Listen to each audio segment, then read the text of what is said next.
Hello everyone and welcome! I've got the budget 180SX RC drift car back on the bench. And it's been a while. In fact, it's been about 4 years since I posted the last video in the series, which absolutely blows my mind. I can't believe so much time has passed since that last video, but regardless, let's get back to it. In today's video, I'm going to be doing a quick recap on this project and give you all a little overview of this car, as well as explain why it's been shelved for so long. I'll be getting this 180SX back up and running and figure out what more needs to be done to get this car both looking and driving its best. All in preparation to have this car drifting like a legend this upcoming February at the Ultimate Scale Truck Expo. And yes, if you don't already know, this event isn't just for trucks.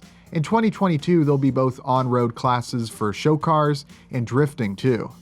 And if nothing else, there's going to be a lot of talented drifters there, so maybe if they see me struggling long enough, they'll just offer to tune the car up for me.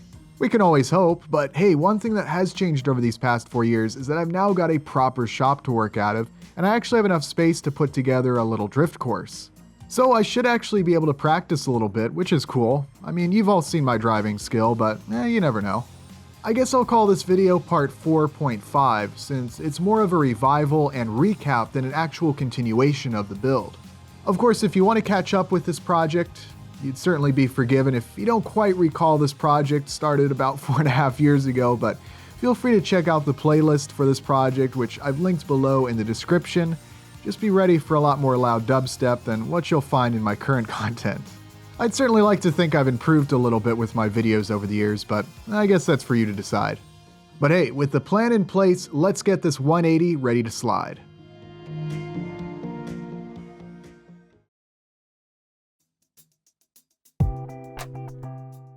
So here it is. This is the budget 180SX.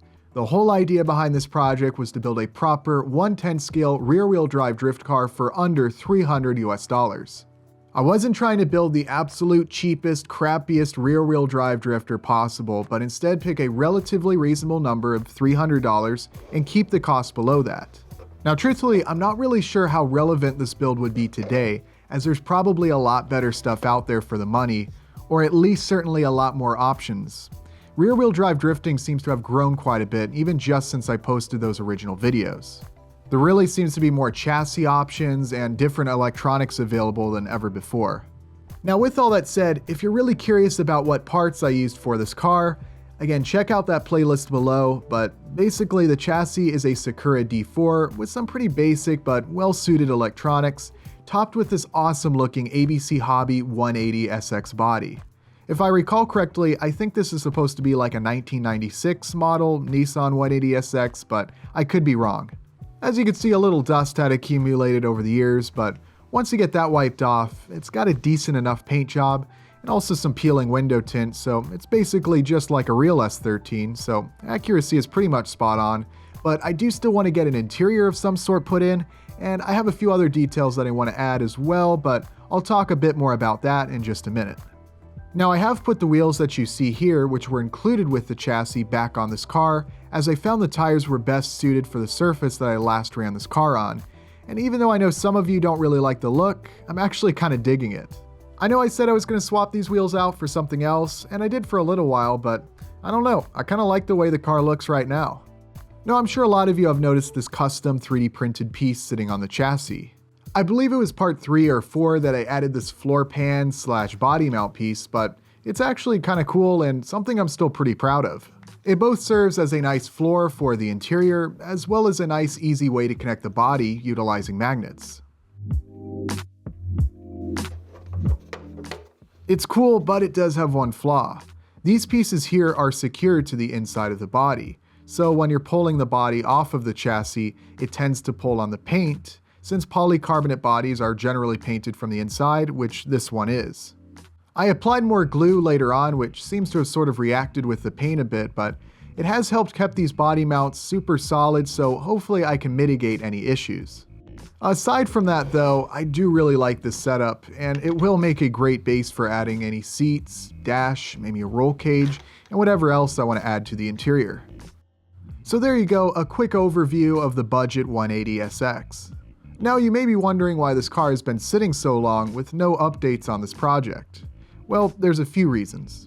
The first one is, in early 2018, I was starting to dive deep into the smaller 1/24th and 1/25th scale builds, which was getting a lot of traction here on the channel, and it really took over a lot of my focus.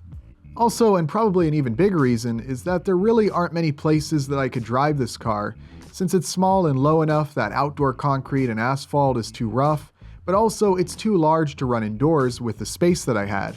Also, there really weren't, and at least to my knowledge still aren't really any drift tracks or regular drift meets real close to where I'm at.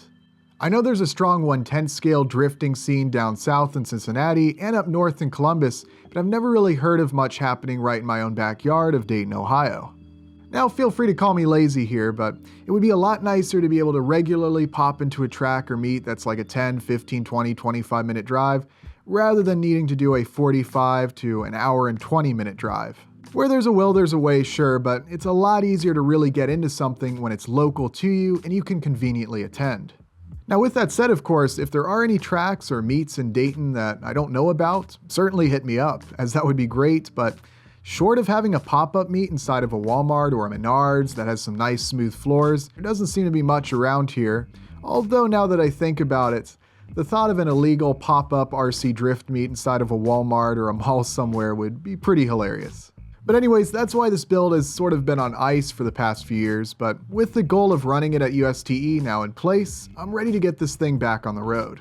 So I made a list of things that I want to do to this car to more or less finish it up. While the car should be fully functional, I do need to get a new battery, as the old one got puffy despite being stored at the correct voltage.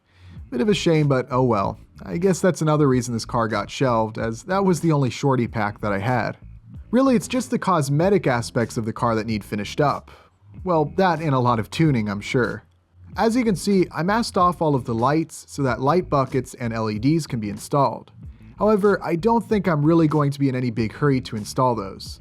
I'm not sure it would be worth installing lights on this body, but I think for now I'm going to place all of the decals on the car for the lights, and if I want to add lights in the future, I can, and just have them shine through the decals. But until then, the body will look a lot better with those decals in place. I've only got one light kit in the shop at the moment, and I'm pretty set on installing that kit on the 1/10 scale 1973 Bronco. Now, I had some pretty ambitious plans for the interior, including door panels and interior trim pieces that'll go on the pillars. However, I think I'm going to dial it back just a bit, and instead go with something a little more basic. I'm probably just going to install a few fine Make It RC interior accessories, such as seats, a steering wheel, maybe a full roll cage, and definitely a dash, as I've actually already started designing one a while back, so my plan is to just finish up that dash real quick, get it installed, and get the interior looking as good as I can without going too far out with the detail and adding too much weight.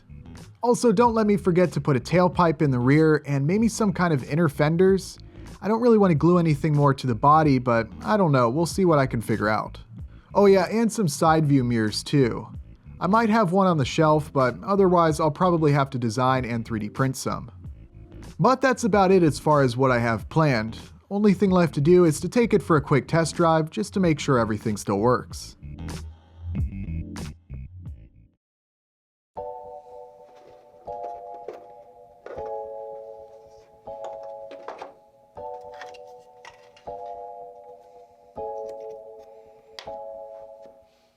Like I said, I don't have any shorty packs, so yeah, that'll work.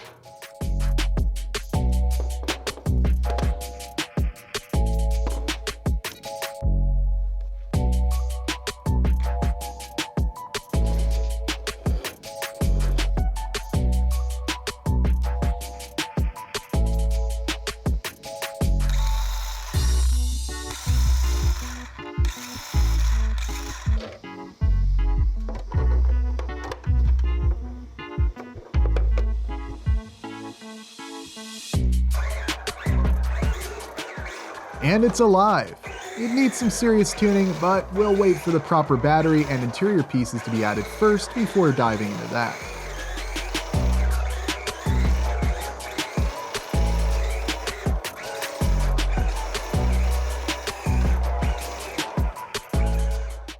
Well, there you go. I've got the dust blown off and I'm ready to continue. I hope you all enjoyed seeing it again, and you'll stick around to see this car get even cooler looking with an interior added and a few accessories installed, and of course see this car drift at USTE.